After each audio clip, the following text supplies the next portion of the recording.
Hola, buenas tardes. Mi nombre es Sonia Saavedra y hoy día vamos a hablar sobre la evaluación psicológica en niños y adolescentes, revisando algunos instrumentos, revisando también algunos criterios que tienen que ver con algunas enfermedades en el caso de los niños y adolescentes.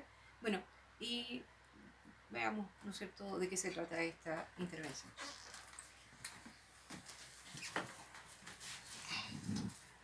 ¿Cómo evaluar la personalidad e inteligencia de los niños y adolescentes?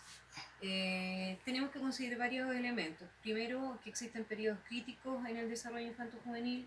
Por otro, que existen algunos criterios de diagnóstico de trastorno.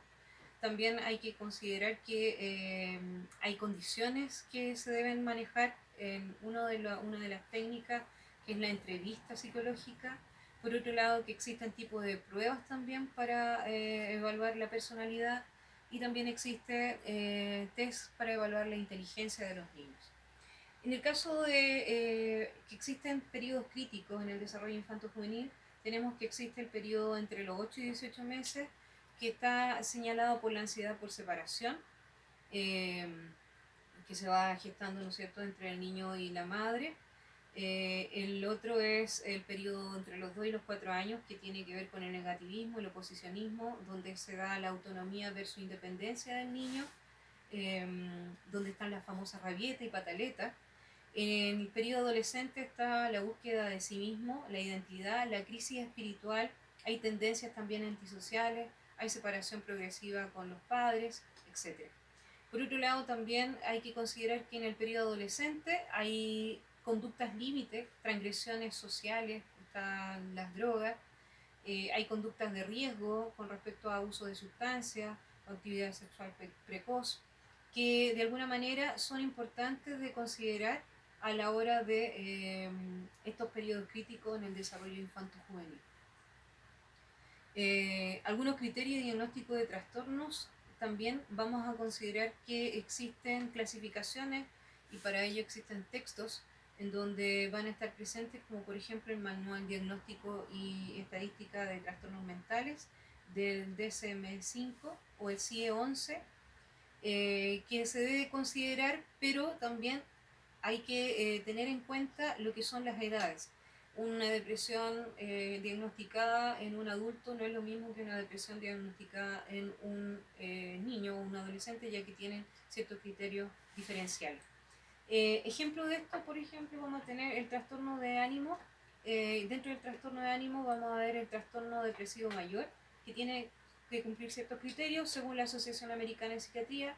Tendría que tener un humor disfórico, ánimo depresivo o irritable, y agregarle otros elementos, por lo menos tres: el mal apetito, dificultad para dormir, falta de energía, entre otros.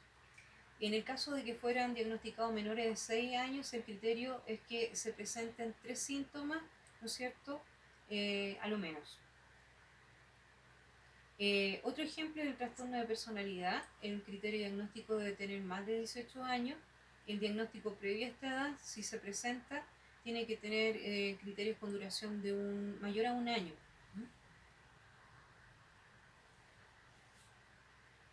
Cuando hablamos de alguna forma de las condiciones de la entrevista psicológica, debemos tener en cuenta que la evaluación comienza tras la primera llamada, y por tanto es importante realizar ese enlace o tener en cuenta esa primera llamada. La primera sesión es recomendable que vaya con los cuidadores. Sin embargo, hay algunos autores que consideran que no es necesario y que es mejor hacerlo individualmente. Todo esto en relación al rapport que se pueda generar. Preguntar también por el motivo de la consulta es importantísimo, que el lugar sea cómodo, tranquilo, iluminado, ventilado, que sea privado, sin interrupciones, que tenga herramientas propias de la consulta. Y otros elementos a considerar es la presentación del profesional con los nombres y tratar al niño con el nombre. Generar encuadre, la confidencialidad, la colaboración y la observación.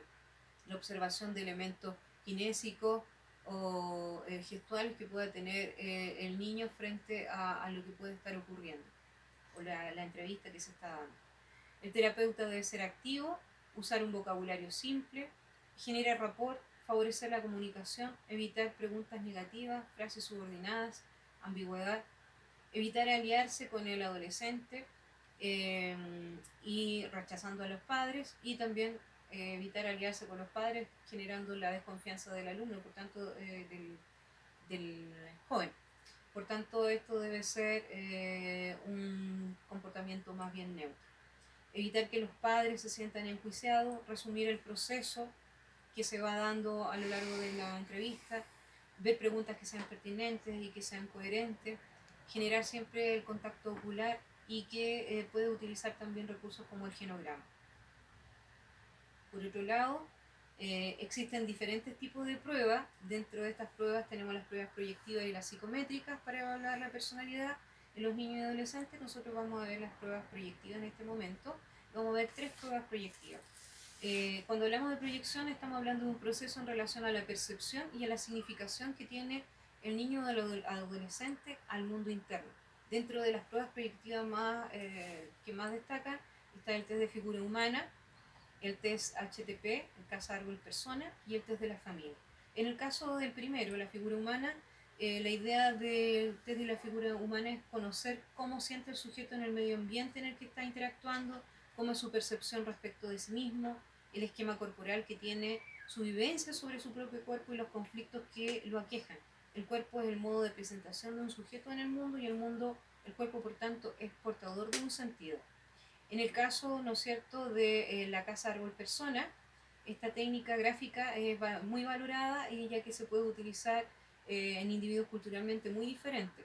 La casa provoca asociaciones con la vida hogareña y las relaciones intrafamiliares. En el dibujo del árbol se proyectan los sentimientos más profundos y primitivos de la personalidad. Y en el caso de la persona es el vehículo de transmisión de la autoimagen más cercana a la conciencia y de las relaciones con esa autoimagen y el ambiente. Por otro lado, tenemos el test de la familia. El test de la familia es esta técnica. El niño o niña proyecta su subjetividad, incluida en el contexto de la familia, donde aparecen sus fantasías, los deseos, los temores en relación con la dinámica vincular y además su propia ubicación y la imaginación de los otros lugares.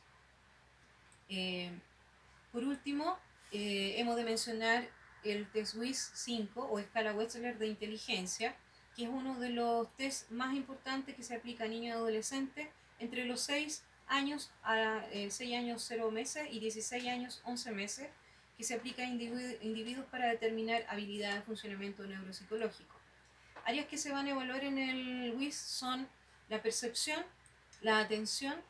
La atención en este caso está haciendo alusión a la referencia a 4 procesos en paralelo: la orientación o alerta, que tiene que ver con el estado de alerta de respuesta a cierto estímulo del medio ambiente; la focalización, que tiene que ver con la capacidad de concentración, ignorando el resto de la información ambiental irrelevante para una tarea asignada; el sostenimiento atencional, que tiene que ver con la capacidad para mantener los recursos atencionales centrados en la tarea durante un tiempo suficiente; la atención dividida, que tiene que ver con la capacidad para atender diferentes fuentes de información de forma simultánea, pero en una misma tarea o ejercicio y organizado. Otra de las funciones o áreas es la memoria, capacidad de recuperar la información adquirida, y dentro de esas memorias está la memoria de trabajo, la memoria episódica, la memoria semántica y la memoria de representación sensorial. En el caso de la de trabajo, la que permite mantener activa la información con respecto a algunas tareas cognitivas. En la episódica permite recordar los diferentes detalles de episodios de nuestra vida, lugar, emociones, contextos. En la semántica permite el recuerdo asociado al lenguaje, incluyendo palabras, conceptos, vocabulario, significado de los objetos y de los nombres. De representación permite el recuerdo de la información asociada a los estímulos sensoriales, perceptuales, una vez que dicho estímulo ya ha desaparecido. Y tenemos la procedural, que permite recordar los movimientos requeridos para realizar ciertos procedimientos o tareas específicas. También está dentro de las áreas la praxia, que corresponden al conjunto de movimientos que se han aprendido, como por ejemplo la orolingofaciales, las troncopedales, la escritura, el aviso construccional y las construccionales. En el caso de la función ejecutiva, tenemos las funciones cognitivas superiores, como la capacidad de abstracción, de categorización, la capacidad de toma de decisiones, generar estrategias y resolver problemas, entre otros. En relación a las subpruebas, se encuentran construcción con cubos, analogías, matrices de razonamiento, retención de dígitos, vocabulario, balanza, rompecabezas, rotación de imágenes, búsqueda de símbolos. Y con respecto a los índices, estaría la comprensión verbal, la visoespacial, el razonamiento fluido, memoria de trabajo, velocidad de procesamiento. Como nosotros vemos, existen múltiples elementos, existen múltiples formas de evaluar a un niño y a un adolescente.